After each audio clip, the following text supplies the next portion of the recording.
Hello everybody, I am Dr. Lalita Krishnan, co-founder and director of a Second Opinion telemedicine service. This platform, with 16 senior specialists, prides itself in offering unbiased, ethical and patient-centric medical opinions. Welcome to CareCast, where a second opinion connects you with experts who share insights, tips, and real talk to help you live your healthiest life one chat at a time. Whether you're managing a condition, curious about wellness, or just looking for some clarity, you're in the right place. Today's topic: eating well, aging well, nutrition for the elderly, is something that is of interest to almost every family. What should aging parents and grandparents be eating? What signs should we look out for when it comes to malnutrition in this age group? To simplify this for us, we have Dr. Alka Ganesh, MD, consultant geriatrician at a Second Opinion, who has more than 3 decades of experience in the care of the elderly. She will give us an insight into this topic and provide practical suggestions. Welcome to CareCast, Dr. Alka. Hello to all CareCast viewers, and thank you, Dr. Lalita, for inviting me to speak on this session, Eating Well, Aging Well, Nutrition for the Elderly. Before we proceed further, please tell us something about the field of geriatrics and why has it become important in this day and age? Geriatrics is that branch of medicine where we deal with illnesses affecting the older people. Generally, 60 years and above is considered as old. Now in the Western world they say 65. So up to about 75, we will call them as a young old. And between 75 and 85, we generally say old. And beyond 85, we say old. These are just some qualitative classifications of the elderly, because at every one of these stages, they are more vulnerable to a different kind of clinical problem. In India, with the increase of the lifespan, we have a very rapidly enlarging older people in the population, and right now they form 10% of the whole population. So we need to have special skills and special knowledge to care for the elderly. Dr. Alka, please give us an insight into diet requirements at various stages in our lives. What we eat dictates how well we can perform. So at various stages of our life, we need different types of requirements in the diet. For example, children and teenagers, they need to grow and develop. Young adults, they need to work to earn a living, raise a family, and ward off diseases. As we grow older, we need to have a diet that keeps us healthy, fit, and active in both body and mind for as long as possible, so that we can be independent and enjoy old age. Why do nutritional needs change as we age? As we age, our organs begin to degenerate.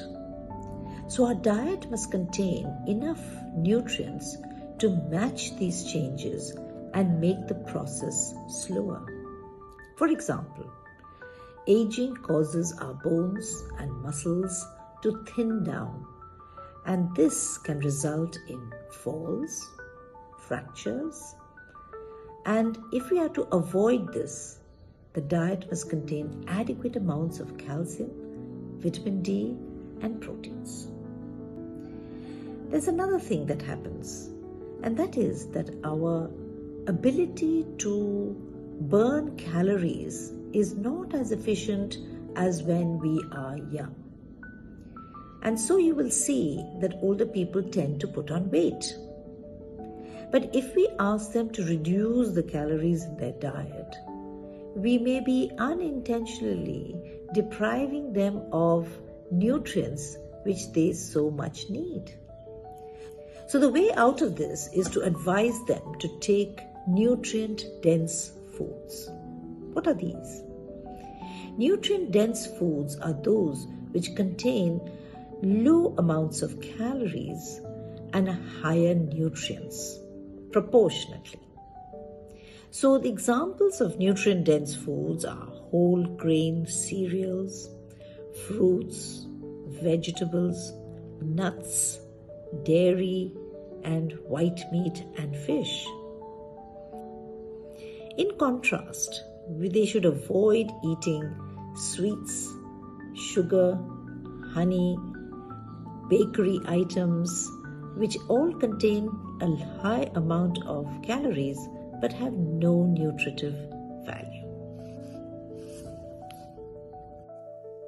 Being a pediatrician myself, I have always given attention to malnutrition in children.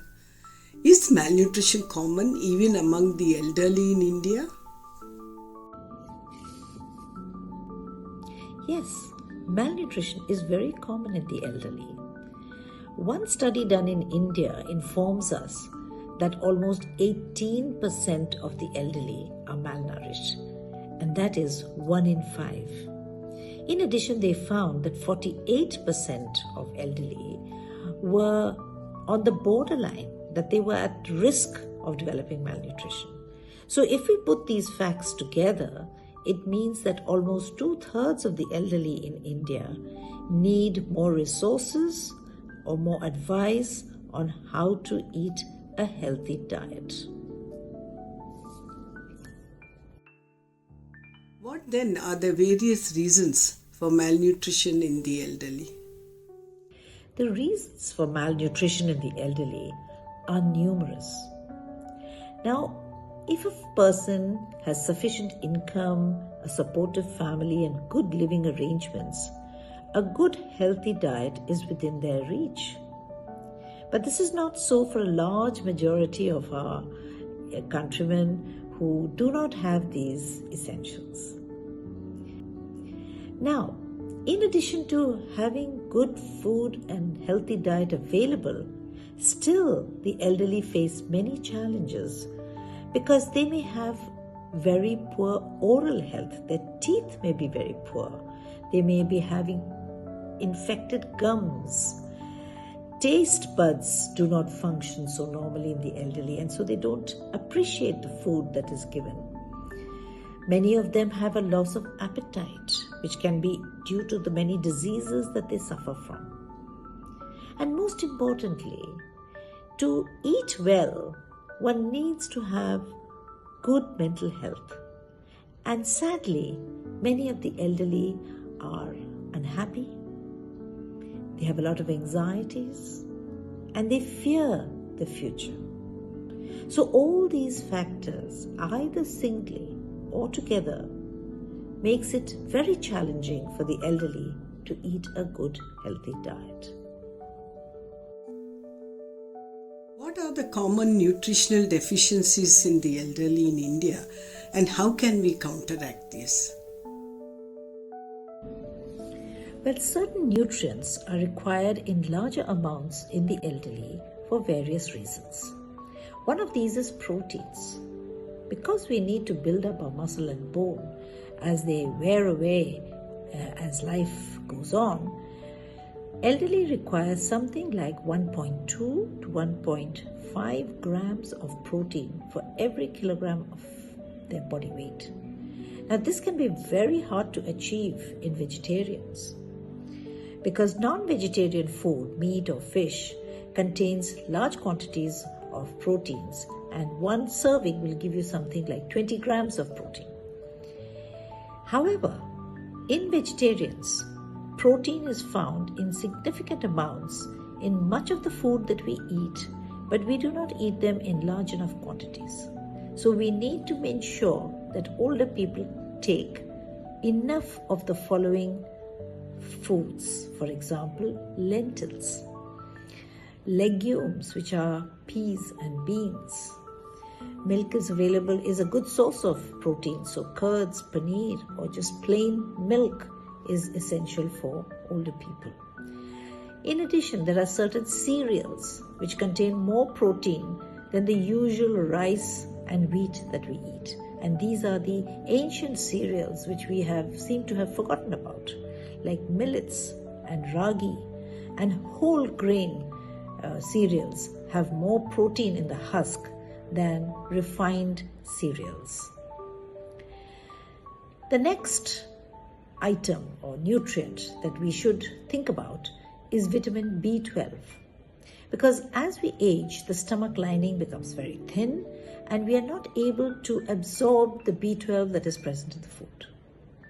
An important point is that B12 is present only in animal sources, but vegetarians can get enough B12 from milk, which is an animal source. But if they're vegans and don't take even milk, then all vegans have to take supplements of vitamin D, B12 throughout their life. Now, in the elderly, those who have less acid in their stomach, they need to have extra supplemental vitamin B12 as tablets. It is not required for everyone, but those elderly who are anemic or have poor brain or nerve function, they have to be tested for vitamin B12 level in the blood, and if they're deficient, they can take injections, but nowadays there are tablets also which can give them enough vitamin B12. So it is essential that elderly people must take foods of milk and dairy source if they are not eating meat. The other item which elderly people must be aware of is vitamin D. This vitamin is not present in good amount in food, but sunshine is a very good source of vitamin D, as the ultraviolet light acts on our skins. Unfortunately, in the aging process, the skin is not able to convert as much of the sunshine in the UV light into vitamin D. And additionally, older people are not able to withstand sunlight for too long a period. And therefore, we recommend that all older people should take a supplement of vitamin D, something like 500 to 800 units per day, along with calcium of 500 milligrams associated with it. Now, why vitamin D is essential, as we've mentioned earlier, is because of the aging process on bones. And for women, we recommend that this supplement should start at the age of 50 or at the age of menopause, and for men it can be delayed till about age of 70. We next come to another nutrient which is very often lacking in elderly people, and that is iron. Iron is very essential for formation of blood, and if an older person becomes anemic because of deficiency of iron, then it's going to make them feel very tired and fatigued, and it's also a strain on the heart, especially if they have a heart disease. Now, iron is present in good amounts in green leafy vegetables and in spinach, so they should take a lot of iron in that. It's also present in some cereals like ragi and millets, and unfortunately it is in very small amounts in milk and polished white rice that we all eat. So if an older person is eating just curd rice, they are going to become deficient in iron and must be encouraged to eat greens and other foods which contain iron. Lastly, I would like to talk about fiber and water consumption by the elderly. Often this is very low, both water and fiber intake, and this leads to constipation in the elderly. Fiber is present in fruits, vegetables, as well as in the husk of cereals which are unrefined. Thirst mechanism is very much decreased in the older person, so they have to be reminded to take at least 8 glasses of 200 ml quantity in the 24-hour period. This can include all liquids. If they're having fever or sweating, they may need a little more. They should not, however, be advised to take huge amounts of fluid, and definitely not in excess of 3000 ml per day, because just as they can get dehydrated easily, they can also get water overloaded easily. So too much liquid and too little liquid is harmful for the older person. Can you suggest some practical tips how somebody can improve eating in the elderly? Yes, it can be very hard to coax an older person to eat if they don't wish to eat. The most important thing, of course, is to make the food palatable. And the best way to do that is to include them in the conversation and ask them what they need more in the food to make it more tasty. Often they will say it has no salt, it has no sugar, and we know that we cannot increase these beyond a certain limit. So the important thing is to try to enhance the flavor of the food with other substances such as coriander, mint, lime juice, other herbs and spices such as cinnamon, cardamom, etc. For example, the milk. Many people like cardamom in their milk, so have a cardamom powder ready. Importantly also, if we can offer interesting snacks in between the main meals, then they have regular food intake and it is interesting to look forward to the next snack, which of course the snack must be healthy. So you must have a list of healthy snacks available so that you can vary it on a day-to-day basis. In South India, we have many sprouted vegetables, sundal, you can make small sandwiches, salads, buttermilk. There's a whole host of things which one can do to make the meals interesting and at regular intervals. Also, when you serve the food, it should look interesting. So opt for a colorful plate which has many different small items in it. Don't allow an older person to eat alone. Now, this may not always be possible because everybody in the family may have different timings. But as far as possible, at least one meal can be had together so that the conversation, the thoughts and ideas will definitely make a person feel like eating. Eating is a social function. There are various types of protein products available in the market today. Are these commercial and expensive protein supplements a must for the elderly? An otherwise normal older person does not require a protein supplement, especially if he can chew and swallow the food and does not have unintentional weight loss. For those who have these problems, then you must consult a dietitian because different problems need different types of protein supplements. Protein in natural food is superior to that found in the supplements. What are your thoughts about milk use in older people? Yes, milk is generally very good for older people, as we've just discussed, because it has enough protein and has vitamin B12. However, some older people may not be able to tolerate milk because of the lactose content in it. They have lactose intolerance from a younger age. The other thing we need to take caution about is that the high amount of fat in the milk may not be desirable for those who have very high cholesterol and for those who have heart disease as a result of that. So they can take the skimmed milk or the toned milk, which is also very freely available. One last question. How much ghee would you advise an older person to take every day?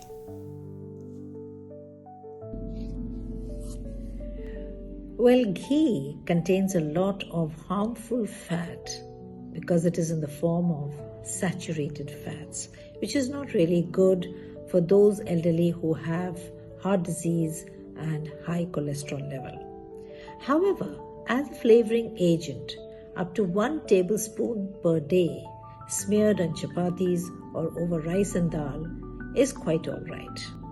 So the important thing is to remember not to use ghee as a cooking agent and certainly not for deep frying. Thank you, Dr. Alka, for a very informative session on how to keep our elderly healthy and well nourished. Consultation with Dr. Alka Ganesh can be booked through a second opinion telemedicine service.